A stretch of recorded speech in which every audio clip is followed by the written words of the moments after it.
el College. Es coordinadora del Centro Regional de Investigación y Desarrollo de Energías Alternativas del mismo.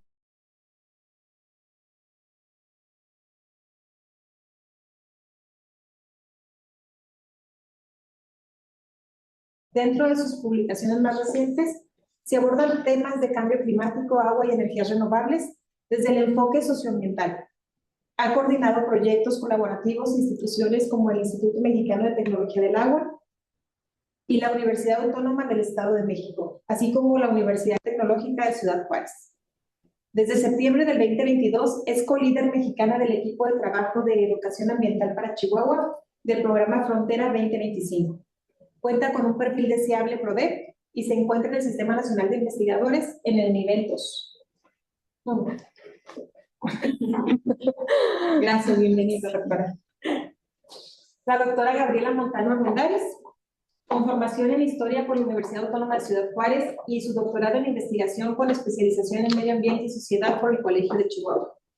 Actualmente investigadora y docente de la UACJ, sus investigaciones están realizadas desde el enfoque de la historia ambiental, cuenta con experiencia docente desde la educación básica hasta la educación superior.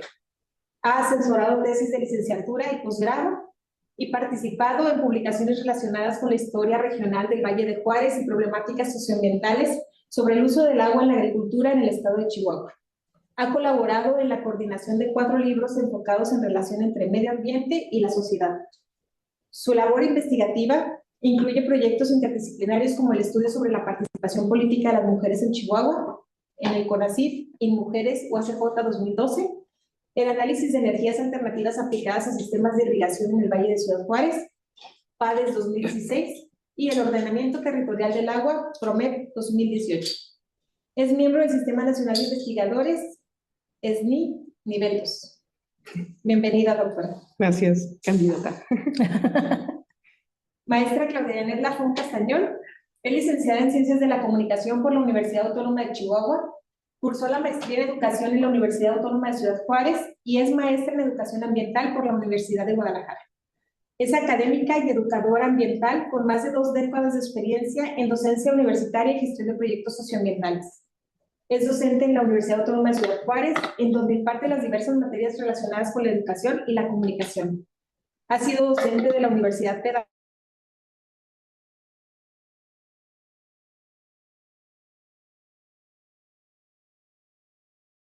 asesoras de escasos recursos sobre educación ambiental, agua, higiene y salud. Ha participado en diferentes consejos consultivos sobre ambiente, cultura y género. Actualmente forma parte del equipo coordinador de la Dimensión Diocesana para el Cuidado de la Creación. Bienvenida, maestra. Gracias. La doctora Celina Alvarado Gamiño es licenciada en Ciencias de la Comunicación por la Universidad Autónoma de Chihuahua, maestra de Acción Pública y Desarrollo Social por el Colegio de la Frontera Norte y doctora en Ciencias Sociales por la Universidad Autónoma de Ciudad Juárez. Cuenta con experiencia laboral en organizaciones de la sociedad civil, así como el diseño, planeación, implementación, evaluación y análisis de proyectos de intervención social. Su experiencia laboral incluye la participación en varios procesos electorales, tanto en el Instituto Nacional Electoral como en el Instituto Estatal Electoral. Ha sido docente en diferentes instituciones educativas. Actualmente se desempeña como docente en la Universidad Autónoma de Ciudad Juárez, es miembro del Sistema Nacional de Investigadores, SNI 2, y del Sistema Estatal de Investigadores, SEI, del Estado de Chihuahua. Entre sus publicaciones se encuentran algunas relacionadas con el análisis de la participación comunitaria, los proyectos de intervención comunitaria con enfoque ambiental, así como la historia de las organizaciones sociales urbanas en Ciudad Juárez. Bienvenida.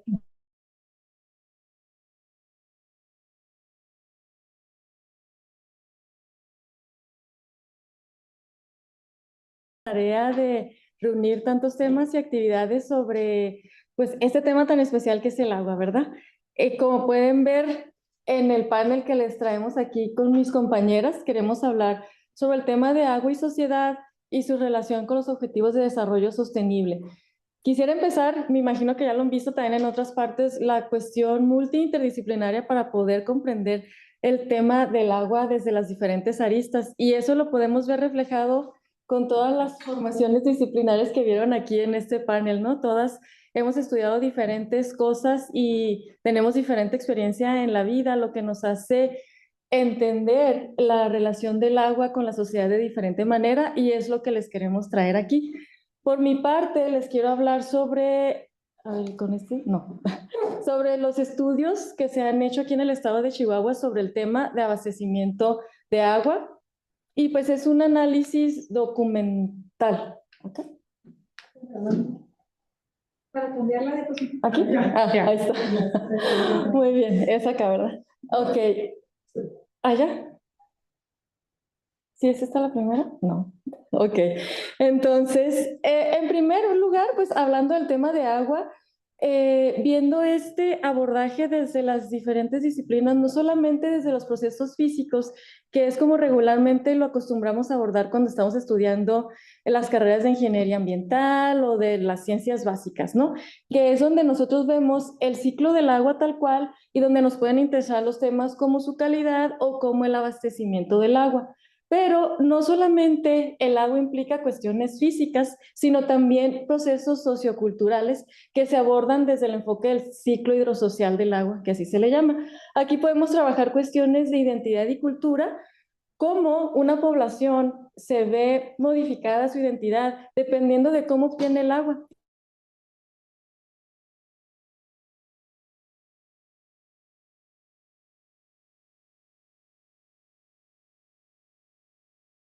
Donde hasta pues la pueden ver o en lugares donde está el río y la ven. Aquí nosotros no vemos el agua en realidad más que cuando sale de una manera artificial de la llave de nuestra casa, ¿no? Entonces eso va a jugar algo con nuestra cultura, con nuestros hábitos, con nuestra forma de consumo, que son más relacionados a aspectos sociales que cuestiones físicas del agua. Y también, pues muy importante, los procesos económicos donde también se relaciona, porque pues las sociedades crecen en donde tenemos fuentes de agua y su economía muchas veces la basan en esas posibles fuentes de agua y cómo las utilizan. Y también se relaciona con el consumo ya nosotros como habitantes o el consumo industrial, cómo lo tenemos, ¿no? Cómo son los costos del agua y todos estos aspectos que van cambiando la economía de un lugar. Entonces, y esto se relaciona directamente con el objetivo de desarrollo número 6, que es el que tiene que ver con el acceso al agua de calidad.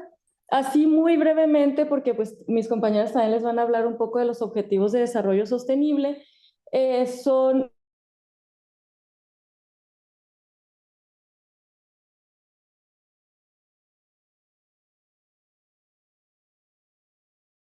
tiene metas específicas que se deben de cumplir al 2030, que ya pues estamos muy cerca, ¿verdad? Se consideran cuestiones, pues no solamente ambientales, sino también sociales, económicas, como la reducción de la pobreza, justicia social, corresponsabilidad, igualdad de género, entre otras cosas, y también cómo lograr alianzas para poder llegar a esos objetivos. Y pues el lema de esta agenda es pensar globalmente y actuar localmente. Entonces, hay problemáticas globales como el cambio climático, pero la forma en que nosotros podemos enfrentarlos o abordarlos es desde soluciones locales, entendiendo la problemática desde nuestra casa o nuestro hogar o nuestra localidad, ¿no? Y bueno, aquí se los presento rápidamente estos 17 objetivos. Algunos, les digo, tienen temas relacionados con el ambiente, otros con lo económico y otros con lo social. Y bueno, el objetivo en específico de la presentación que les traigo aquí muy rápida es identificar esta relación de los objetivos de desarrollo sostenible en los estudios académicos que se han publicado sobre abastecimiento de agua del estado de Chihuahua desde las publicaciones académicas de acceso abierto en el periodo 2011 a 2024. Aquí nada más un poquito en cuestión del método de búsqueda que se utilizó, pues fue el periodo que les mencioné. Buscamos por ahí, vieron que pues ahí tenemos una biblioteca virtual ambiental del estado de Chihuahua, entonces de ahí es nuestra principal fuente de datos, son documentos en inglés y español, el tema es abastecimiento, el tipo de artículos científicos, memorias, capítulos de libros y tesis, y para hacer el análisis de contenido de la información se utilizó el software en vivo. Aquí también muy a grandes rasgos, igual a lo mejor les puede servir esto cuando tienen que hacer ustedes sus búsquedas o por ahí revisiones de literatura para algunas de sus clases, pues hay que hacer primero, la primera parte es este proceso de de búsqueda y selección de documentos para luego hacer una clasificación, y en la segunda parte vemos cómo se hace el análisis a través de la interpretación de los documentos, en este caso con los objetivos de desarrollo sostenible. Y bueno, como resultado, lo primero que nos da esto pues con el software en vivo es esta nube de palabras en donde nos representa en mayor grosor y tamaño las palabras que más se comentan en las publicaciones. En este caso son los resúmenes para pues no hacerlo tan grande la representación gráfica. Y podemos ver que aunque son el tema de abastecimiento de agua, que es un poquito más técnico porque se refiere a pues, la extracción y distribución del agua para que nosotros la podamos tener para diferentes actividades como uso público, también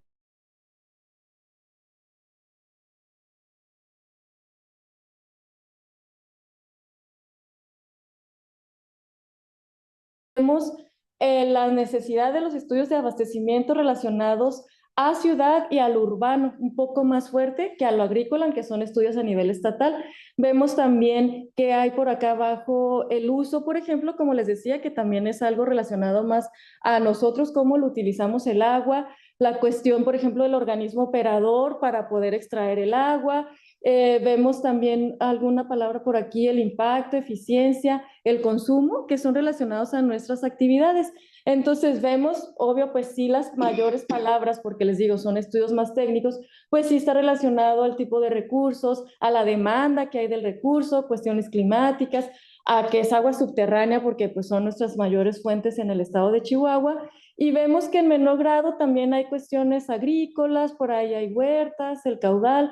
Entonces vemos que tiene un mayor peso la cuestión urbana sobre lo agrícola, pero también vemos situaciones relacionadas con cuestiones sociales y económicas.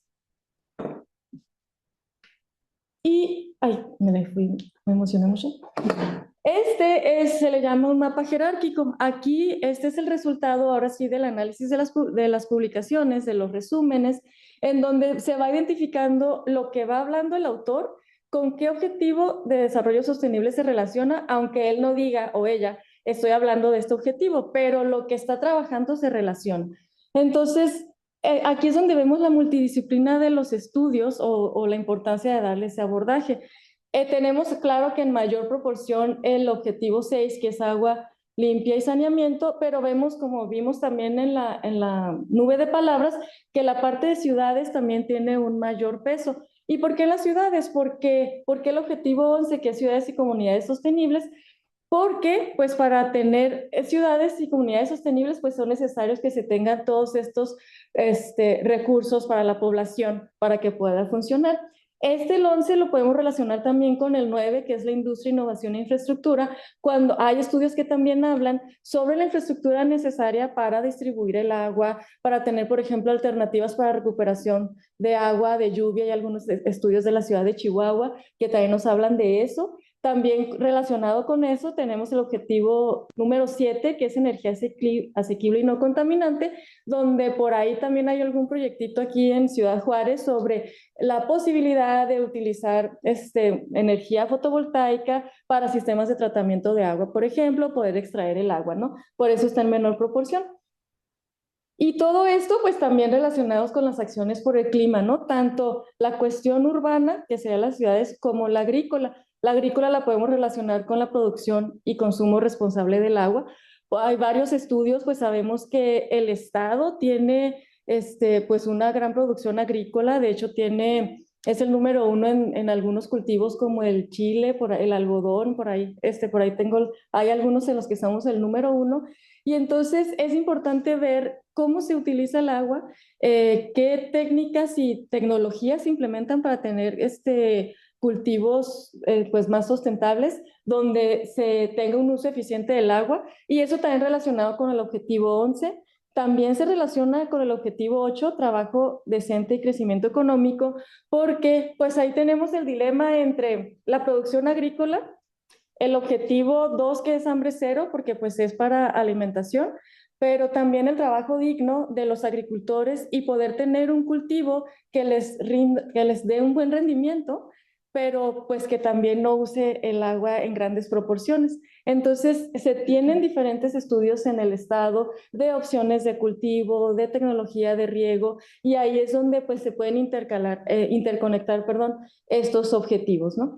Y pues también tenemos dos ríos muy importantes, que es el río Bravo y la cuenca del río Conchos, donde también se tiene vida terrestre, que también pues se relaciona con la cuestión hidrológica para poder dar ese sustento a la vida terrestre también, y por eso también se estudia un poco en algunos de los estudios. Entonces, creo que ahora sí, reducción de las desigualdades es el que me faltaba. Esta es una cuestión más social y de hecho en los estudios está más relacionada con las cuestiones de cultivo, no tanto para el acceso del agua en las ciudades. En estos de abastecimiento de agua no había estudios, pero sí se tiene también esas situaciones en diferentes lugares.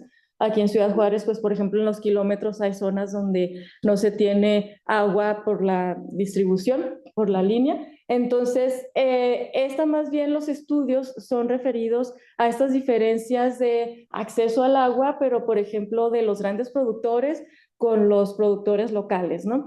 O cuestiones también culturales en cómo se utiliza el agua, por ejemplo, por la cultura menonita y por el agricultor mexicano. Entonces, los estudios son más relacionados en ese sentido.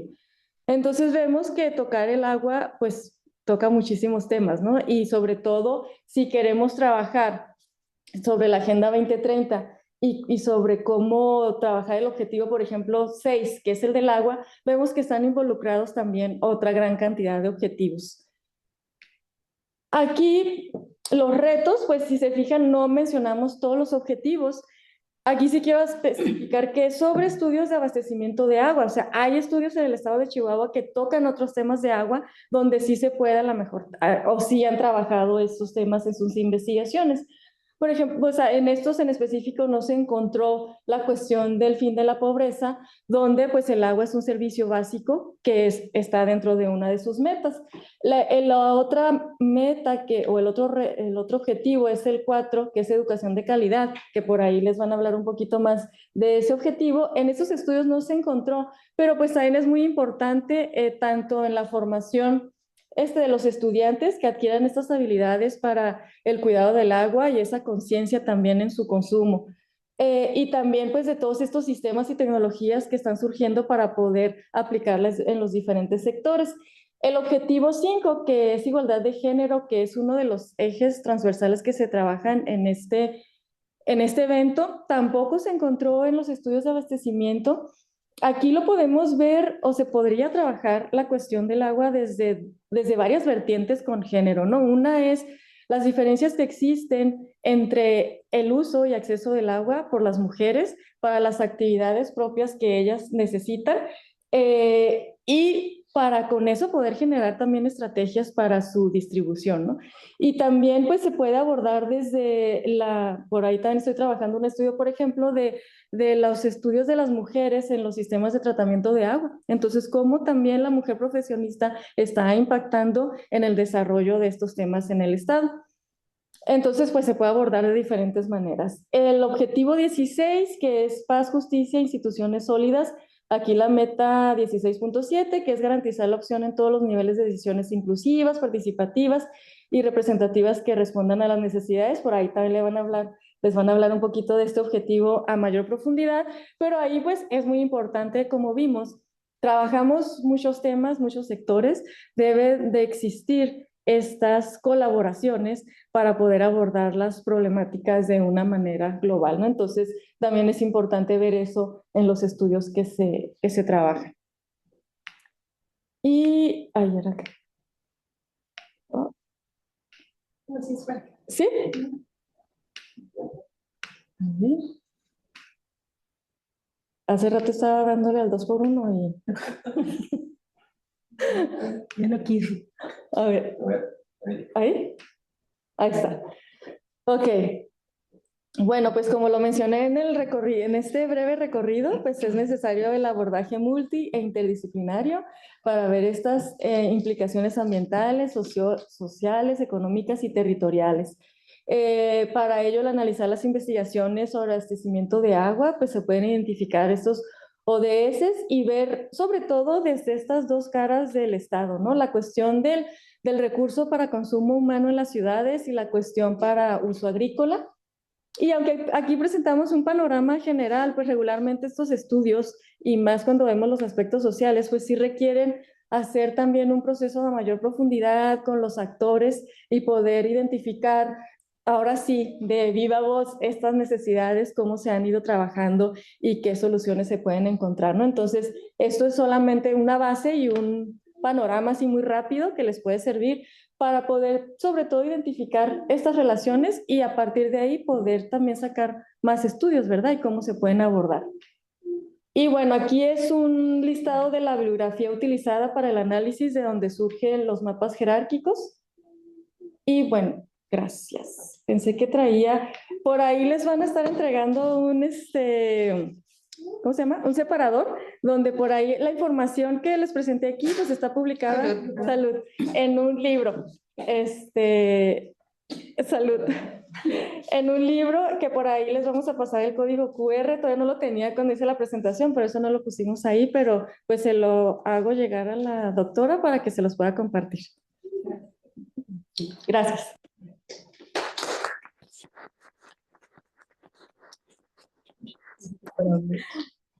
Vamos con el grande para avanzar.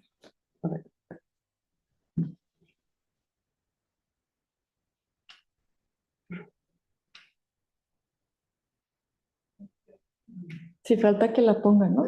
Porque, ajá, sí, yo porque dije, esa no es.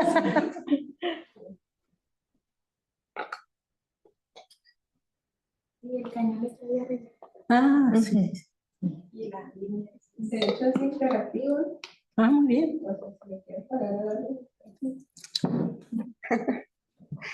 Ok.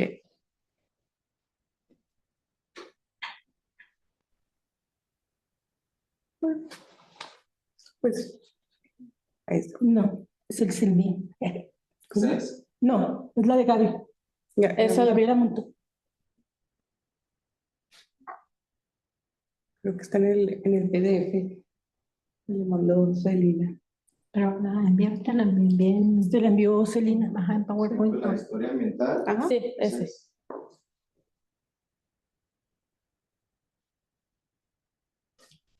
Bueno, pues empiezo en lo que está la presentación. Mi nombre es Gabriela Montano.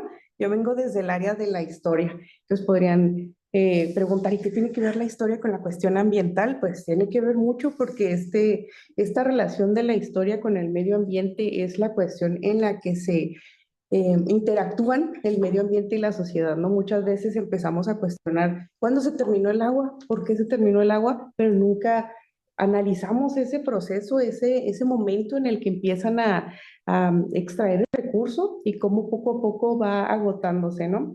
El caso que les traemos acá es el acuífero de Jiménez Camargo, un acuífero que ha quedado ya con muy poca disponibilidad a causa de la relación que tiene ahí con la agricultura. Entonces, la historia ambiental tiene una relación con los grupos políticos, con los grupos ambientalistas, con la cuestión de la generación económica y pues va ahí muy de la mano con el uso del recurso, ¿no? También analiza la evolución de las infraestructuras, la respuesta que tiene la sociedad. Muchas veces hay sociedades que empiezan a hacer manifestaciones deteniendo el deterioro del ambiente. Y pues vemos dos dimensiones de área, ¿no? Por ejemplo, puede ser un caso que sea global, un caso que sea local, un caso que sea muy específico. También tenemos delimitaciones, lo que son político-administrativas. Acá lo podemos ver en este mapa, en el que podemos ver en cómo está relacionado con diferentes áreas, ¿no? La unidad de análisis del territorio, pues tiene que ver lo que les mencionaba, global, local, delimitaciones también político-administrativas y enfocada en procesos de la naturaleza. Del lado donde se puede ver lo más verde, podemos ver que se ubica una relación con los grupos de poder, con los conflictos socioambientales, la formulación de políticas públicas. Al nosotros identificar desde la historia que un recurso va disminuyendo, podemos hacer una política que detenga ese deterioro, ¿no? O lo frene. También podemos ver pues las movilizaciones y desde la historia, desde la teoría de la historia podemos analizarlo desde la temporalidad de Fernand Braudel, donde nos habla de la muy larga duración, la larga duración y la corta duración. Para el caso del acuífero Jiménez Camargo lo identificamos de la corta duración, donde vemos que es un proceso corto dentro de la historia, porque para nosotros hablar de 100 años es algo corto, es algo que pasó ayer, entonces podemos ubicar este caso en la corta duración, ¿no? ¿Qué es el acuífero Jiménez Camargo? Pues más que un acuífero es una región en la que están incluidas varios municipios del estado de Chihuahua, como podemos ver, Camargo, Jiménez, San Francisco de Conchos, Allende, Matamoros, Coronado, López, y es una superficie de 9.947 kilómetros cuadrados. Es una región que principalmente es de agricultores y que algunos de los principales cultivos son de alfalfa, nuez, algodón y maíz. En un principio, algunos más, algunos menos, y conforme pasa el tiempo va cambiando. Va cambiando, ¿por qué? Porque los agricultores toman la decisión de incrementar la siembra del nogal. Y el nogal es uno de los productos que consume mayor recurso en agua. En esta gráfica podemos ver que el volumen concesionado para por tipo de uso para el acuífero Jiménez Camargo principalmente es un 92% agrícola. Y ya pues lo demás se va en el uso doméstico, servicios e industrial. Pero acá el contraste, lo vamos viendo que las aguas concesionadas por metros cúbicos en los 7 municipios que acabo de mencionar, pues son lo podemos ver que el que más utiliza agua es Jiménez, ¿sí? Entonces Jiménez y seguido de Camargo, pues van utilizando mayor recurso para este tipo de siembra, ¿no? Acá en el último lugar podemos encontrar a San Francisco de Conchos y como es muchísimo menos que los otros. Podemos ver ahí los altos puntos en los cuales las concesiones fueron mayores, ¿no? En esta otra podemos ver que la superficie principalmente sembrada es de nogal en los 7 municipios en los que continúa avanzando Jiménez, ¿no? Y luego continúa Camargo. Entonces el uso pues va cambiando y va incrementando esta cuestión de la siembra en el nogal. ¿Y qué nos genera? Pues nos genera la baja de agua, pero también nos genera ciertos cambios en el medio ambiente, ¿sí? ¿Por qué? Porque ahí al revisar qué sucede con el medio ambiente, pues logra afectaciones como grandes heladas. Estas grandes heladas pues traen una afectación en la siembra y va deteriorando toda esta cuestión. En esta tabla podemos ver cómo el incremento o el número de mayor porcentaje del nogal se ubica en Jiménez y posteriormente en Camargo, ¿sí? Y ahí va disminuyendo. Esta es la gráfica que les mencionaba de los cambios climáticos extremos reportados en los 7 municipios del acuífero Jiménez Camargo, donde podemos ver que el 44% se refiere a las ondas frías y luego un 13% en esta cuestión del desbordamiento del agua, pero también identificamos ahí tormentas tropicales y sequía. Entonces la sequía agregada con la baja disminución de la disponibilidad del acuífero pues genera problemas no solo en la siembra, sino también en la población que habita esos 7 municipios del estado.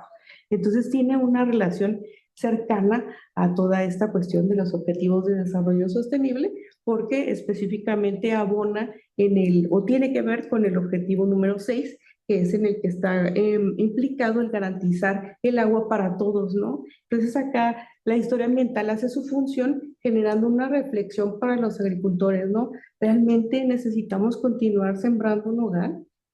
¿Sí?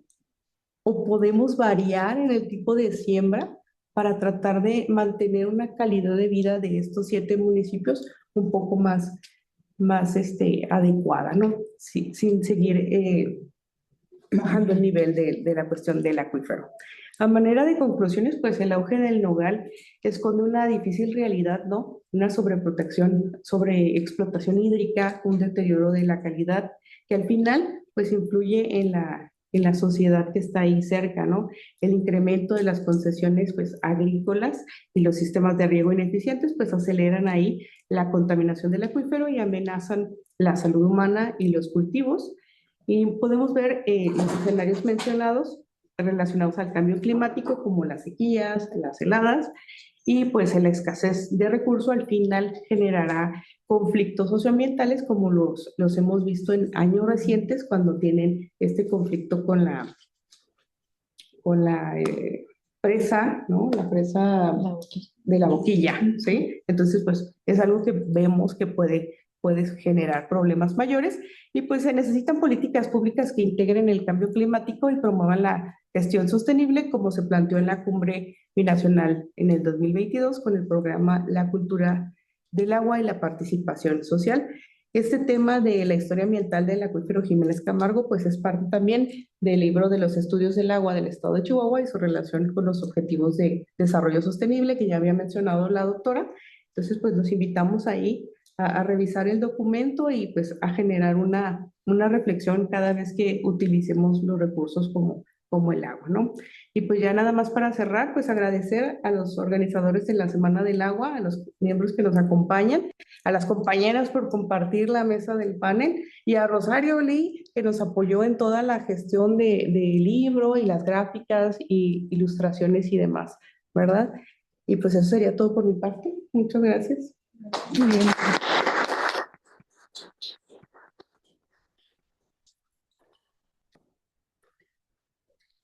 Pero él tiene que cambiar. Fíjate que enfocar.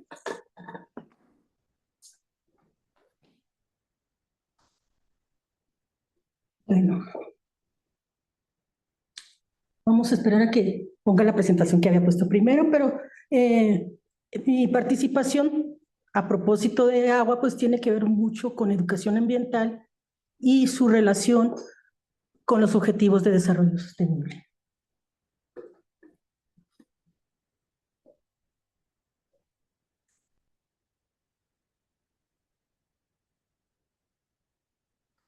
Bueno, en este caso, como ya bueno, aquí lo titulé La educación y los objetivos de desarrollo sostenible en la región fronteriza porque me quise enfocar únicamente aquí a la región, aunque sí se habla de nivel general. Precisamente la educación ambiental busca la territorialidad y entonces por eso lo mencioné así. Ya la doctora Esmeralda mencionó los objetivos de desarrollo sostenible, son 17, hay muchos indicadores, muchas metas y prácticamente la educación ambiental está relacionada con todo, ¿no? Una verdadera educación ambiental, ¿verdad? No la de plantar arbolitos.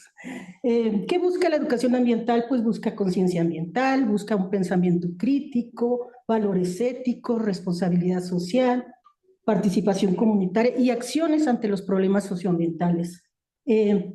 Y para los objetivos de desarrollo sostenible, pues es el medio, digamos que los objetivos son el horizonte y la educación ambiental puede ser un medio para llegar a ellos. También es la que proporciona los valores, los hábitos, los conocimientos, las competencias para lograr esas metas. Y es un eje formativo y estratégico para comprender y actuar a favor de los objetivos de desarrollo sostenible. Entonces, la educación ambiental es una herramienta a favor de los objetivos de desarrollo sostenible. Si nos vamos específicamente a nuestra región, en nuestro contexto socioambiental, pues vemos que nuestra región es una región semiárida, que compartimos acuíferos y cuencas y ríos, el río Bravo, Río Grande, lo compartimos, que hay un estrés hídrico, que compartimos también el aire, pues compartimos el crecimiento urbano acelerado, la industria, obviamente también hay grandes desigualdades económicas que también compartimos, vulnerabilidad al cambio climático y los riesgos a la salud pública ambiental. Eso lo compartimos como zona aquí fronteriza. Pero ¿qué es lo que hace la educación ambiental desde como les decía, este enfoque territorial y transfronterizo aquí en esta cuenca, pues, o en esta zona, pues, promueve la cooperación y la corresponsabilidad binacional, aborda de manera integral muchos temas, sobre todo el agua, que es primordial obviamente en esta zona, la salud y el cambio climático. permite comprender problemas y riesgos ambientales compartidos, fortalece la conciencia ambiental, la participación social y fomenta la formación de una ciudadanía ambiental crítica. Esa es realmente la intención de una educación ambiental enfocada en la territorialidad y en compartir binacionalmente. Para la educación ambiental hay como 4 objetivos que son los prioritarios. En todos los objetivos, prácticamente en los 17 y en todas las metas está la educación ambiental casi. Entonces, ¿cuáles son los prioritarios para la educación ambiental? Pues la educación de calidad, la salud y el bienestar, que es el objetivo número 3, el objetivo 6, el agua limpia y saneamiento, y el objetivo 13, la acción por el clima. Yo considero que esos son, digamos, los más importantes y los primordiales para relacionar la educación ambiental con los objetivos de desarrollo sostenible, ¿no? Entonces, son los más importantes. Pues el objetivo, así como que el principal, que es el objetivo 4, que es la educación de calidad, si utilizamos la educación ambiental de manera clave y transversal, pues podemos integrar la sostenibilidad, la salud y el ambiente en todos los aspectos de la educación. También podemos formar una ciudadanía ambiental crítica, educar con perspectiva intercultural y binacional, enfocarnos en contextos reales y territoriales, promover responsabilidad social universitaria. Esto me parece muy importante aquí en la universidad y precisamente en un evento organizado por ambas universidades. Integrar contenido, enfoques y práctica educativa, formar criterios, valores y acciones frente al cambio climático y la problemática del agua. En el objetivo 3 también es fundamental la educación ambiental. El salud y bienestar, que es el objetivo 3, en el caso de los problemas fronterizos, pues ya los conocemos, la contaminación del agua, aire y suelo, las olas y los golpes de calor, las enfermedades tanto gastrointestinales como respiratorias, y obviamente quien es más vulnerable pues es la gente de más escasos recursos o de ciertas edades, ¿verdad? Y después, ¿cuál sería el rol en este objetivo 6, en este objetivo 3 de salud y bienestar? Pues entender qué relación existe entre ambiente y enfermedad, educar para la prevención en salud ambiental también, promover entornos saludables, creo que es muy importante promover entornos saludables, y desarrollar percepción del riesgo y formar profesionales de salud. Yo creo que hace falta muchos profesionales de salud con este enfoque sobre la salud ambiental. Entonces necesitamos mucho más profesionales con esta salud y con este enfoque ambiental. El otro objetivo, que es el tema de esta semana, pues es el agua limpia y saneamiento. Pues obviamente ya prácticamente todos sabemos que tenemos agua limitada, compartida, que tenemos sobreexplotación de acuíferos, que hay contaminación en el río, que hay sequías, que hay escasez que afecta directamente a la salud y a la equidad social. ¿Cuál es el rol de la educación ambiental aquí? Pues obviamente fomentar la conciencia sobre la escasez hídrica, fortalecer obviamente la cultura del agua, reconocer que estamos en 2 países y pues que hay una gestión binacional del recurso, relacionar el agua y salud con equidad, con justicia, y promover el uso en la industria del agua tratada. Bueno, no solamente en la industria, sino en muchas partes se puede promover el uso del agua tratada. Ese es el rol de la educación ambiental. Y el objetivo 13, que es acción por el clima, que también está muy relacionada con la educación ambiental, pues igualmente, ¿no? Los problemas, el crecimiento industrial, las olas de calor, las tormentas de arena que ya sufrimos bastante, las sequías prolongadas también, los riesgos climáticos para la salud y el agua, y obviamente pues el mayor impacto de la población vulnerable. ¿Qué puede hacer la educación ambiental? Pues puede enseñar sobre el cambio climático, sus efectos, su adaptación, su mitigación, su percepción del riesgo. Ayuda a comprender el cambio climático, porque mucha gente todavía niega que existe, ¿no? Fortalece capacidad de adaptación, de resiliencia comunitaria, y integra la ciencia, la comunicación y la educación, obviamente, y previene riesgos de la salud. De ahí la importancia de la educación ambiental en estos objetivos. ¿Cuáles son los desafíos en esta relación de objetivos de desarrollo sustentable, educación en la región fronteriza? Pues son muchos, pero yo ahí los enfoqué en 4 que me parecen importantes. Pues el primero, la fragmentación institucional y binacional, pues es que hay muchas diferencias normativas, obviamente, de ambos lados, que hacen muchos falta programas de educación ambiental coordinados de ambas ciudades o ambos lugares, que hay asimetría de recursos, que hay una desigualdad ambiental. Obviamente el Paso tiene más recursos en cuestiones de educación ambiental, aquí prácticamente no hay recursos si se piensa en educación ambiental nada más, no hay obviamente pues una desigualdad en agua y servicios básicos aquí comparado con el Paso. Hay una desvinculación con el crecimiento económico industrial y el impacto que existe. Crece tan rápido la industria que va más rápido y hay una desvinculación sobre todo pues en este lado de la frontera, ¿no? Y la más importante, que también otra vez me parece que es la escasa transversalización curricular de los ODS y la insuficiente formación de personas con enfoque territorial, ¿no? Entonces no existe prácticamente, o sea, sí existen actividades, muchas actividades de educación ambiental, sí existen, pero realmente no hay una verdadera transversalización, ¿no? Que realmente se vea en todas las carreras, en todas las materias, que existiera realmente, ¿no? Y pues esos son como los desafíos primordiales. Y entre conclusiones y perspectivas, yo lo de quise dejar como perspectivas, pues es obviamente que se requiere fortalecer la educación ambiental. Necesitamos fortalecer ambiental en todas las áreas, ¿no? En las áreas locales, obviamente, y necesitamos que realmente exista una transversalización de estos objetivos de desarrollo sostenible, sobre todo en la educación ambiental. No la hay, digo, en la educación superior no hay esta transversalización realmente, no existe. Sí se toma, se estudia, se hacen algunos análisis, investigaciones, pero de manera transversal es poca. Y obviamente pues promover la formación profesional, necesitamos más profesionistas y necesitamos que también la educación ambiental se trabaje en la industria. Pues en general en la industria y en los tomadores de sus decisiones, que me parece que debe ser muy importante. Y esto es más o menos en general lo que encuentro, ¿no? Necesitamos darle la importancia a la educación ambiental, tenemos que darle la importancia a la transversalización y debemos darle la importancia a la interdisciplinariedad. Muchas gracias.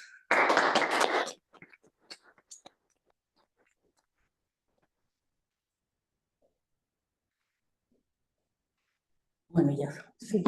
Y ya se atoró, pero era nada más gracias. Y mis datos, pero... A ver, ¿a dónde le tengo? Pues aquí, así, pero yo creo que ahorita que... Es que ya lo tengo. Capricho. Ah, ok. Ah, ¿ya está otra vez? Ya está. Ah, caray. Pues ya. No, pues ya. Que ponga la otra, sí. Bueno, mientras ponen la presentación, les puedo empezar a platicar para que ya vayan entrando en calor en el tema, ¿sí? El tema que yo voy a tratar es la relación que hay entre los Objetivos de Desarrollo Sostenible, que ya ven que es el hilo conductor de las presentaciones, y la participación comunitaria. Pero la participación comunitaria relacionada directamente con la combinación de un trabajo colaborativo entre academia, instituciones educativas e instituciones gubernamentales, ¿sí? Normalmente hay como un divorcio, hay como líneas paralelas, ¿verdad? La academia va por un rumbo, el gobierno, las políticas públicas van por otro y lo que quiere la comunidad realmente va por otro. Entonces, tenemos ahí un problema muy, digamos, muy evidente para quienes, como en mi caso, que me ha tocado tanto digamos, la parte académica, conocer la teoría sobre la comunicación, sobre la participación comunitaria, pero en la práctica también, porque como estuve muchos años organizaciones de la sociedad civil, pues te toca conocer a la gente, te toca platicar con la gente y obviamente uno nota la diferencia entre estar escribiendo, estar inventando, estar haciendo creativo, ¿verdad? En el escritorio aunque seas como académico o seas como tomador de decisiones y lo que piensa la gente o lo que dice, y es más, lo que te dice la gente directamente, lo que te dice la gente en corto, en confianza, lo que te dice, lo que piensa de las políticas públicas. Bueno, y de los académicos no piensan nada porque tampoco los hacen en el mundo, ¿verdad? A ver si le puedo mover aquí. Ok. Entonces, pues, ¿cuál es la relación? Bueno, necesitamos de la participación comunitaria para que pueda haber digamos, cambios reales. Si se fijan lo que comentaron las compañeras, tiene que ver directamente, o sea, estamos todos enlazados, ¿no? En ese propósito y en esa necesidad de participación.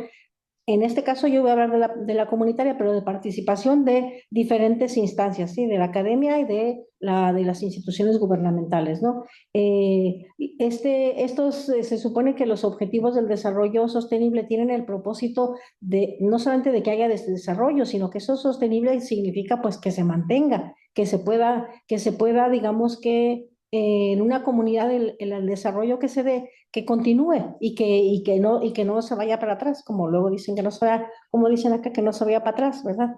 Entonces, ese sería, digamos que una de las formas que yo he identificado es precisamente la participación de la población.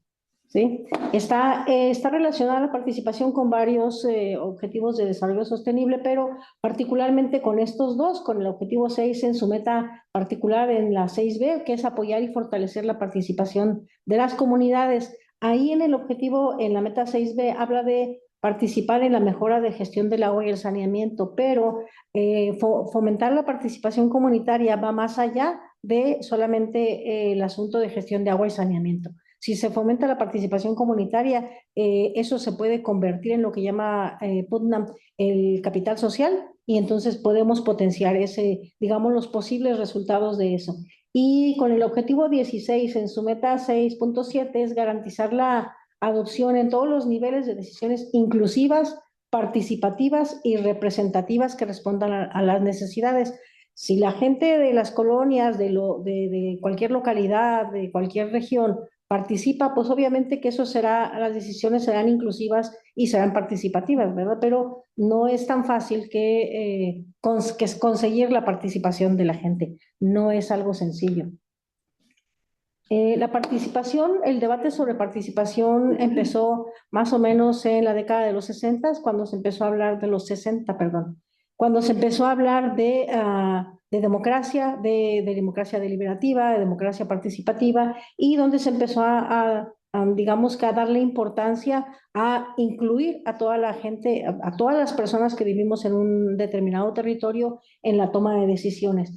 Aquí están los pensamientos de algunos fragmentos de lo que consideran algunos, lo que les decía ahorita de Putnam, o lo que dice Alicia Sicardi de que es indispensable para la construcción de ciudadanía, o lo que dice Cejudo, que es relevante para generalizar una cultura participativa y que ahorita es inexistente o está poco desarrollada, ¿sí? Y es un poco lo que les decía, que es difícil, si conseguimos que la gente participe, que las comunidades participen en la toma de decisiones, en las acciones, vamos a ir más allá de la gestión del agua y del saneamiento, podemos ir mucho más allá. Hay quienes la consideran como indispensable, yo también estoy de acuerdo con eso, para la eficiencia de las políticas públicas. Si la gente toma acción, si le da importancia a las políticas públicas haciendo las suyas, eso funciona mejor. Si a la gente no le importa, bueno, pues pasa el tiempo del programa, del plano, lo que sea, y ya, y se olvidó, ya, hasta luego, ¿no? Incluso un poco por experiencia también, nosotros que estuvimos trabajando juntas, vemos eso, que Claudia y yo estuvimos muchos años juntas trabajando en programas relativos al agua, y sí observa uno cómo pasan los años y cómo después de visitas a la gente y digamos que es poca la población que mantiene un conocimiento o una práctica en relación a algo. Casi la mayoría de la gente ya una vez que se pasó el programa, ya, o sea, bueno, pues vaya, Dios, o sea, ya se acabó. Entonces sí es un problema. Hay gente como Freire que lo consideraba un derecho imprescindible y una condición sine qua non puede darse un desarrollo integral de una comunidad. Entonces, si vemos, o sea, casi todos la gente que ha trabajado este tema van en el mismo sentido, ¿no? En el mismo camino. Algunos ponen el énfasis en un aspecto, otros en otro, pero todos consideran la participación como algo indispensable para la generación de comunidades que pueden ser sostenibles, ¿sí? Bueno, la participación comunitaria, yo construí un concepto a partir de precisamente todos estos teóricos que les estaba comentando y el concepto que yo construí dice así: la participación comunitaria se puede entender como la acción de colaborar en un proceso social de manera voluntaria e informada, con la finalidad no solo de hacer más eficientes las actividades de cualquier proyecto comunitario, sino también con el objetivo de apropiarse de estas formas de acción, propiciando el desarrollo de habilidades sociales y un mayor impacto de la calidad de vida, ¿sí? Entonces, digamos que para mí que trabajé mucho tiempo el tiempo que trabajé en las comunidades me dio la certeza de que si no conseguimos eso, implementadores, ya sea gubernamentales o de organizaciones de la sociedad civil, no vamos a conseguir gran cosa. Y si no enlazamos a la academia con la toma de decisiones y con la comunidad, vamos a progresar muy lentamente si progresamos. Ok, una investigación que hice yo para la maestría, revisé los proyectos sociales que se habían realizado en la colonia Juanita Luna de Arrieta, que también es conocida como Estrella del Poniente, y bueno, algunos de los resultados que se quedé ahí los traje para ustedes. Y entre tipos de proyectos, la mayoría de los proyectos que se han realizado ahí son lo que le llaman tipo asistencialista. Además son incondicionales, o sea, que llegan y le dan cosas a la gente y punto, o sea, hasta ahí. No hay ningún compromiso ni de la gente, ni el que va a entregar, o sea, hagan de cuenta, nos ponemos de acuerdo, vamos a entregar despensas y ya, vamos a regalar chamarras y ya no pasa nada. Pero si se fijan, ahí en ese tipo de proyectos, las instituciones que promueven pueden ser gubernamentales, o sea, asociaciones civiles, religiosas o cualquier persona, ¿sí? Empresarios o lo que sea. Y hay proyectos que son mucho más complejos, que son formativos y que condicionan el recurso que se dé a la participación de la gente, ¿sí? A que la gente sea el beneficiario, esté activo en eso. Estos requieren obviamente una participación, requieren un compromiso, requieren un determinado tiempo que la gente esté ahí, y estos son mucho más escasos, pero si se fijan allá, quien los promueve son asociaciones civiles, normalmente asociaciones civiles religiosas. O sea, que era un grupo, hagan de cuenta, una asociación civil como la Mujeres Tonantzin, que son mujeres católicas de una congregación, y ellas hacen su asociación civil y entonces realizan todo ese tipo de actividades.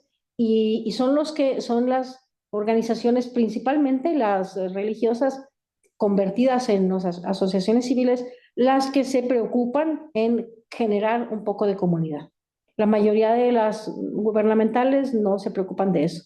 O sea, les interesa tal vez solventar un asunto así como una urgencia o algo, o sea, que la gente no tiene agua, bueno, les llaman pipas o algo así, pero no se preocupan en generar comunidad, que realmente si lo ves desde otro punto de vista como implementador, si eres tú parte de un gobierno, de un estado, pues te conviene que la gente se incorpore, que sea activa, que se mueva, porque eso va a hacer que, digamos, hace una sinergia que provoca una sinergia que puede generar resultados mejores en el caso de que la gente participe, ¿no? Entonces, si se fijan, pues no hay mucho eso.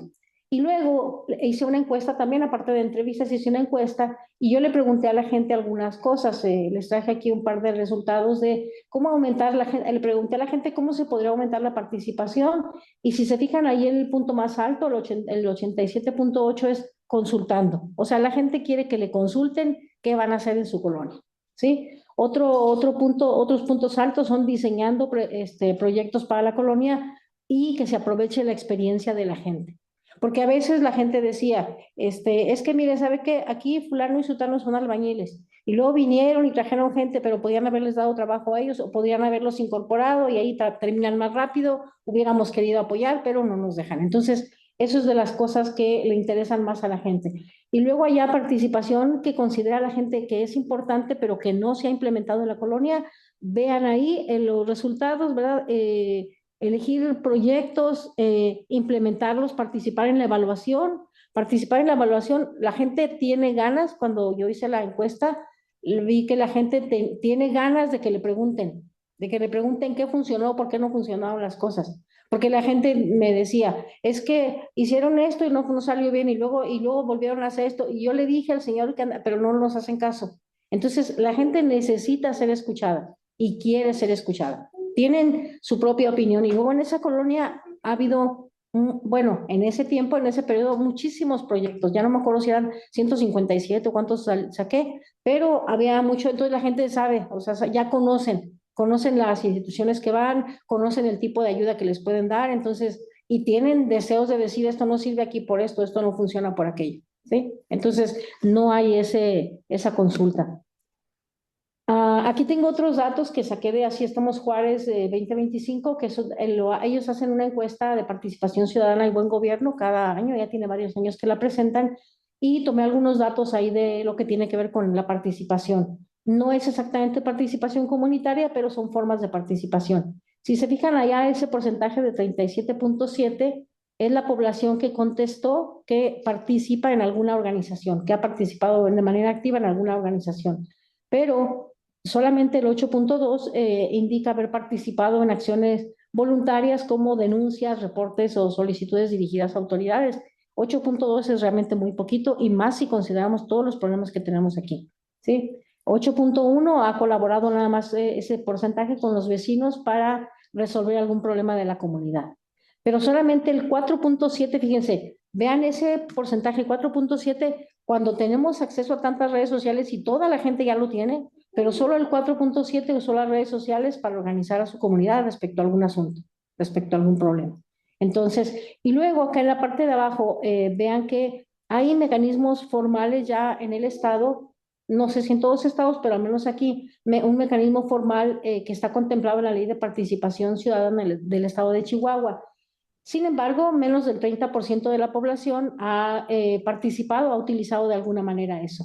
Los porcentajes más altos son como el 20%, 20.1% de que han participado en audiencias públicas, el 19.7%, casi el 20% en consulta pública, solamente 14% en las sesiones de cabildo abierto, solamente 14% de la población, nada más 11.4% en planeación participativa, en los comités de participación solamente el 4.6% y 10.4% en presupuesto participativo.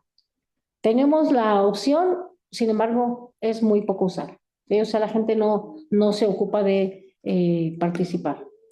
¿Cuál es la propuesta? Bueno, la propuesta es, como les dije, que haya digamos, un trabajo colaborativo entre academia e instituciones gubernamentales y que se acerquen a las comunidades antes de implementar proyectos.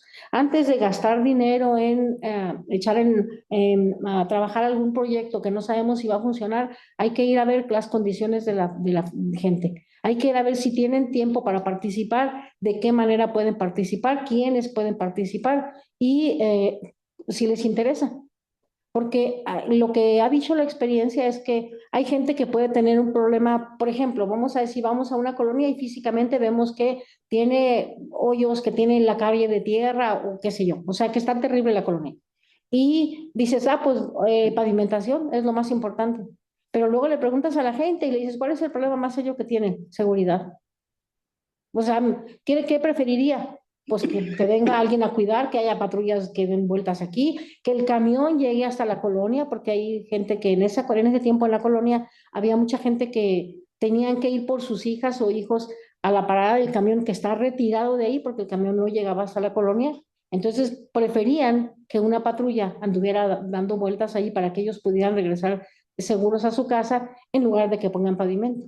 ¿Sí? O sea, Entonces, muchas veces las necesidades que nosotros estamos viendo, nosotros desde fuera, que no somos gente de una colonia, no son lo que la gente percibe como una necesidad, como algo importante o como lo más importante.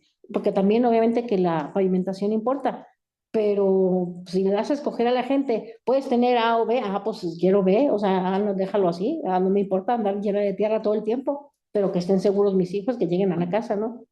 Entonces, hay condiciones que necesitamos para invitar, para, digamos, para convencer a que la gente participe. Hay condiciones determinadas, como que la gente tenga suficiente información. Si no tiene información, ¿cómo puede decidir? O sea, no le puedes ir a preguntar a la gente sobre cualquier tema si no le has informado qué significa o qué implicaciones tiene, ¿sí?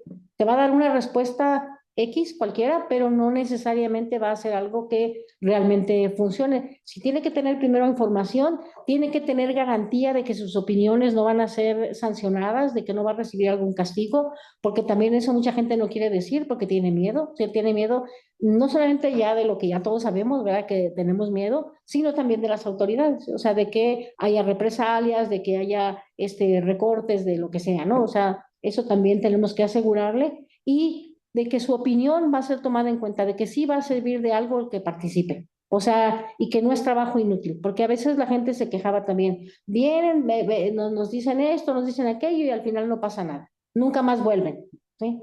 Entonces así, pues la gente muchas veces vas a una colonia a hacer cualquier investigación y, pues sí, o sea, te dicen cualquier cosa o no importa, no, al cabo que no va a servir para nada. Al menos a ellos como pobladores de ahí no les va a servir para nada. Entonces, eso es parte de, digamos, de los elementos que tiene uno que tener. Y bueno, les puse ahí los autores que hablan de eso para que no crean que yo no me lo inventé, ¿verdad? Que me lo saqué de la manga o así, ¿verdad? Entonces, eso es en lo que coinciden la mayoría de los estudiosos sobre el tema. Bueno, parte de lo que ya les hablé, diseñar proyectos donde se consideran las características de la zona. Fíjense que al involucrar a la participación en la participación comunitaria, también se consigue el empoderamiento de mujeres, que eso está en otro de los objetivos. No lo puse yo aquí porque no era así como que el punto central, pero considerando que la participación de las mujeres es la que más se da en las colonias, ¿sí? O sea, la participación comunitaria es mayoritariamente de mujeres, a pesar de que están involucradas todas casi en el trabajo remunerativo, aún así siguen siendo las que más participan, ¿sí? Se requiere modificar la forma de acercarse a las comunidades y cuando se incorpora a la población algún proyecto, a la toma de decisiones, pues yo creo que es algo como de sensibilidad que podemos entender nosotros. Si no nos toman en cuenta y no nos preguntan, pues no tenemos mucho entusiasmo en participar en algo. Pero si nos dicen, oye, ¿cómo ves? ¿Qué te parece si hacemos esto, hacemos aquello? Ok, gracias. Te invito a una fiesta o te invito, organicemos esto. ¿Tú qué quieres hacer? O sea, etcétera, ¿no? O sea, siempre es más fácil que uno se involucre cuando te toman en cuenta. Si no te tomaron en cuenta, pues tú dices, pues no es cosa mía, ¿verdad? Que le hagan como quieran, ¿verdad? Y si voy o no voy, tampoco no importa, ¿sí? Entonces, esos son los elementos que habría que señalar. Y bueno, ahí lo que les puse es que creo, indispensable la participación conjunta de academia, instancias gubernamentales y sociedad. Que se pudiera hacer esa trenza, ¿verdad? Que se unieran esos tres gajitos, estaría muy padre. Les puse esto porque el gobierno federal está también involucrado, está participando, está pretendiendo también, y digo pretendiendo porque no es fácil, pero tienen ellos una página donde tienen algunos de los avances que han logrado, pero estos avances son más que nada digamos que, como en el 6B, 1C, dice proporción de dependencias administrativas lo que con un alto nivel de participación de los usuarios y comunidades en la planificación de programas, ¿sí? Fíjense, si tiene 25%, pero habría que ver exactamente en qué zona, porque lo más probable es que eso no es nacional. O sea, no toda la población nacional participa así. Igual que este último que dice que la proporción de la población que considera que la adopción de decisiones es inclusiva y participativa, entre 60 y 70%, pero francamente yo no creo que si al 70% de la población le preguntamos, piense eso. Creo que eso es un resultado tal vez parcial de alguna zona en particular o de algunas áreas en particular, pero es importante considerar que el gobierno también está tomando en cuenta eso y que están trabajando en eso, ¿sí? Por lo menos en que haya la posibilidad de participación para la mayoría de la población. Y bueno, estas son las referencias de la información que les di. Y muchas gracias.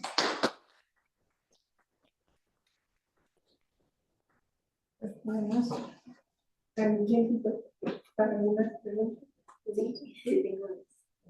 Sí, son sus 10 preguntas. la doctora que dio el primer tema y cómo podríamos aplicar los objetivos de desarrollo sostenible en contextos locales, donde el problema no es la falta de recursos, sino la falta de desigualdad. Al inicio de la exposición comentaste que, por ejemplo, hay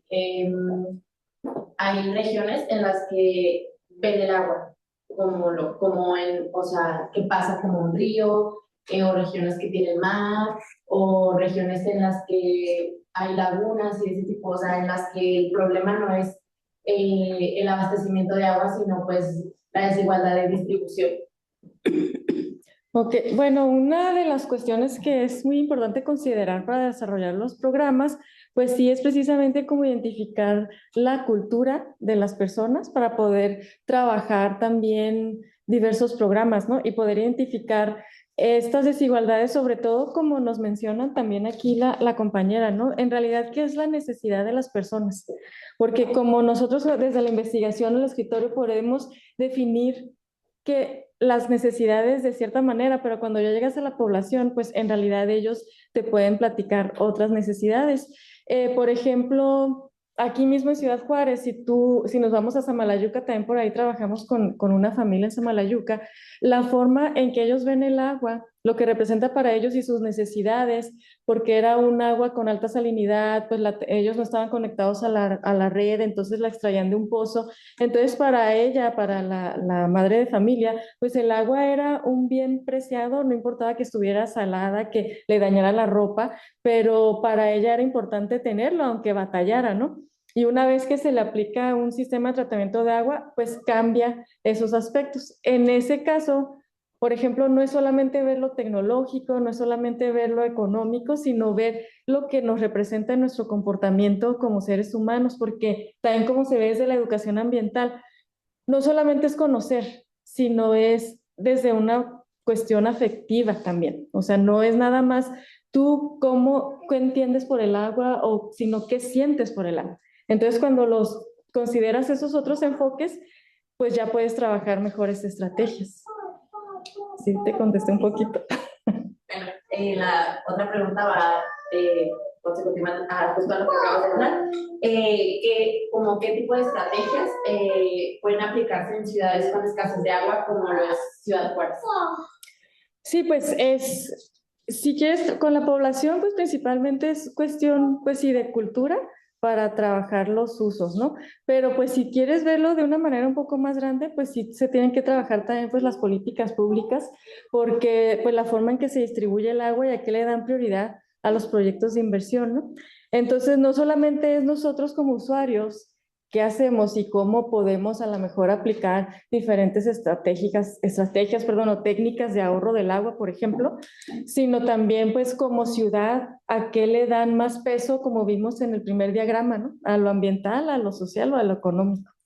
Entonces, considerando esos tres aspectos, pues sí se puede trabajar, como menciona también mi compañera, en la cuestión desde el gobierno, desde la sociedad y desde la cuestión ambiental. Y retomando también lo que nos platicaba aquí desde la historia ambiental, pues nos ayuda a conocer cómo ha sido ese proceso a través de las generaciones, qué transformaciones se han tenido en el territorio y en ese interhistórico, pues también ver que a lo mejor ciertas situaciones que se han resuelto y cómo se han resuelto, ¿verdad? No todo es negativo, sino también tratar de rescatar lo positivo. Si me permite agregar, pues creo que podemos hacer uso también de los diferentes niveles educativos, el tomar el aula y generar conciencia desde kinder hasta media superior, creo que es una manera de llegar a concientizar a las personas, a los estudiantes, para que puedan tener un mejor cuidado de los recursos, ¿verdad? Me hiciste tachar una. Bien. Gracias. Bueno, la siguiente pregunta pues es para ti, ¿no? Como ya nos lo explicaste y pues se hace del conocimiento que el acuífero Jiménez Camargo está en riesgo pues por la sobreexplotación que se le trabaja porque no se han implementado algunas estrategias pues para garantizar su conservación, ¿no? Y su acceso equitativo al agua. No nada más como por ejemplo, yo considero que el acuífero es algo de lo que no se habla mucho, y menos aquí en la región que somos, pues, es nuestra región, Chihuahua, vivimos aquí, ¿no? Y que considero que no es algo mucho de lo que se habla o al cual se protege, ¿no? Como otras ciertas zonas de México a las cuales se les da mucha protección. Entonces, pues esa sería mi pregunta para ti, ¿por qué no se han implementado medidas pues más estrictas, ¿no? Por ejemplo, a las empresas nogaleras o de todo ese tipo que lo explotan? Muy buena pregunta y muy difícil en el sentido de que, en el sentido de que, bueno, si nosotros analizamos a quienes son miembros de esta cuestión de la agricultura, a veces son personas que tienen toda su familia sembrando, que están por herencia, ¿no? ¿Por qué siembras nogal? Ah, pues porque mi abuelo era nogalero y yo tengo que seguir la tradición. Entonces es muy difícil que cambien el tipo de siembra que están manejando, ¿no? Esa es una de las primeras choques que se tiene al analizar este punto. La otra, que el nogal pues también es una cuestión económica. O sea, hay mucho dinero de por medio para cambiar el tipo de cultivo, ¿no? Se han sacado notas periodísticas, investigaciones académicas en donde se ha evaluado la cantidad del recurso, pues del agua de todo el estado y podemos decirlo que está en rojo, ¿verdad, doctora? Está en rojo. Entonces, el que no reflexionemos como sociedad y como agricultores de que realmente, o sea, vamos a comer del nogal, o sea, ¿cuántos productos podemos derivar del nogal? Entonces, lo necesitamos, pero es una fibra sensible hablar del cambio de esta cuestión, ¿no? Pero sí estamos en números rojos, entonces es un tema bastante que deberíamos de atender, ¿no? Las políticas, pues le digo, sí, sería bueno que las trabajaran, pero me parece que hay demasiado dinero inmerso como para frenar la producción. ¿Vale? Y como otra pregunta, pues, ¿qué pasaría en la región si el acuífero Jiménez llegara pues, a agotarse, ¿no? A llegar a su explosión máxima? ¿Cuáles serían las consecuencias ambientales e incluso sociales? Ambientales, pueblos fantasmas, ¿no? Lo vemos el día cero, doctora, no me va a dejar mentir, lo vemos como algo lejano allá. Claro que no, está a la vuelta de la esquina, ya está aquí. Sí, ya está aquí. Tenemos el caso también, por acá ahorita mientras me comentabas, el caso del acuífero de los Juncos, que abarca zona como Camargo, Julimes, Ojinaga, en el que ya se determinó el recurso, es un pueblo fantasma prácticamente. Y entonces, ¿qué nos lleva a esto? Que acá estamos hablando de 7 municipios. ¿Realmente van a ser 7 municipios pueblos fantasma? Entonces, sí, ahí más o menos va inmersa. Si me permiten una intervención, efectivamente, o sea, si no hay agua, no hay nada. El problema es que no somos conscientes de dónde viene esta agua. ¿Hasta qué? Hasta que le abrimos y no sabe. Ese es el problema. Porque incluso aquí en Juárez, o sea, el acuífero también está en rojo. O sea, todos los acuíferos del estado están sobreexplotados. El nogal pues, no es propio de esta región. Entonces, si estamos pensando, porque así lo piensa mucha gente, quiero que mi casa tenga pasto. O sea, estoy en una zona árida, puede haber pasto, sí, porque hay parte del pastizal, pero no es el pasto verde que todos queremos ver. Entonces, ¿por qué quiero verde cuando estoy en una zona que per se es árida? Entonces, hay que cambiar precisamente ese chip. O sea, estamos en una zona árida y deforestada porque hemos removido las plantas nativas y ponemos plantas que no son nativas y que por lo tanto necesitan agua. Entonces, desde ahí, o sea, ¿qué tan conscientes somos de dónde viene el agua? Y que esa agua no la podemos medir nosotros, que la mide la Junta de Agua. Bueno, yo creo que ya para finalizar la participación, la última pregunta pues se la hago a las 4, ¿no? ¿Qué tan realistas creen ustedes que es pensar que los objetivos de desarrollo sostenible pues se cumplirán, ¿no? Para el 2030? Esa es la respuesta. Sí. No se pueden cumplir. No, es muy difícil, es muy complicado. Son unos objetivos muy bonitos, si los ves, dices, ay, qué fabuloso, 17 objetivos, ya no va a haber pobreza, ya va a haber un ambiente sano, pero en realidad, pues es muy difícil, es muy complicado. Imagínate a nivel global, a nivel mundial, estos objetivos son así. Entonces, para ir implementando cada objetivo en cada sector, en cada área, pues es realmente imposible. Lo más probable es que van a ser aún hay más, para más años, pero lo importante es que se inicie, ¿no? Que se inicie y que se empiece a trabajar en ello y que sean más visibles para la comunidad. Pienso que hay países que han avanzado. Claro. Hay países que se plantean los objetivos y trabajan para ello. Ajá. Pero pues hay que ver la cultura, como decía Esmeralda. Sí, o sea, ¿cuál es la cultura? La historia que tienen como país por lo que han vivido, y entonces en base a eso, pues ellos se dirigen y deciden hacer las cosas así. Entonces hay mucho que ver desde la parte cultural, desde la parte como es cada individuo, o sea, de cada uno de los países, pero ciertamente no todos los países van a lograr ese objetivo. Sí. Sí, bueno, eso es imposible, pero llegar a ello. Pero como dice, hay países que sí tienen condiciones y que sí están comprometidos y están trabajando realmente en eso. Otros países como el nuestro tiene problemas mucho más severos, entonces, ahora sí que las urgencias primero, ¿verdad? Y ya después, todo es importante, pero lo urgente, ¿verdad? Es lo que atendemos.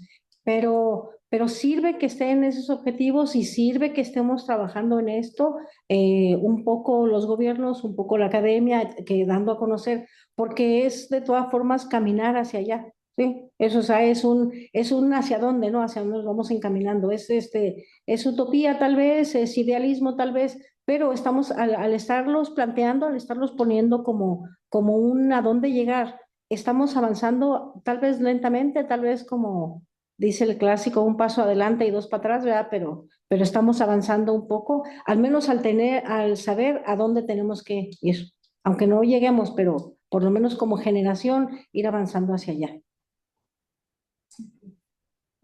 A mí me gustaría agregar en relación a la participación sobre lo que hablaba Celina, de la necesidad de tener estas colaboraciones e interacciones. Pues voy a tomar la palabra. Los invito el jueves, van a estar aquí los de la Junta Municipal de Agua, vamos a tener un taller y 2 pláticas. Es un taller que es sobre detección de fugas no visibles. Y va a haber otra plática que es sobre lo que están haciendo para control de inundaciones en el arroyo de las Víboras, y la otra ya se me olvidó cuál es, me decimos cuál es. Aquí las tengo.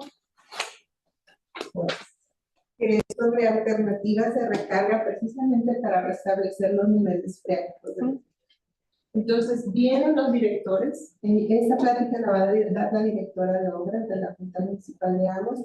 La del Arroyo de las Víboras la va a dar el director también director de obras. Entonces, esos son los espacios. O sea, aprovechemos, por eso les dije, les voy a tomar la palabra, espero verlas aquí el jueves.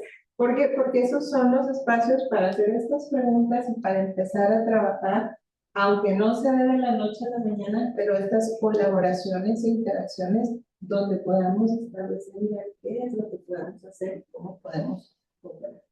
Entonces, ellos van a estar aquí. Estuvo hoy una de ellas hablándonos sobre las inversiones, por ejemplo, que está haciendo la Junta Municipal de Aguas en términos de sustentabilidad. Entonces nos dijeron, tenemos paneles solares en este lugar, en este otro, nos estamos ahorrando tanto dinero, o sea, sí se va a recuperar una cosa en 7 años, la otra en 2, pero ese dinero que vamos a ahorrar se va a utilizar ¿para qué? Para más obras o infraestructuras que la sociedad necesita.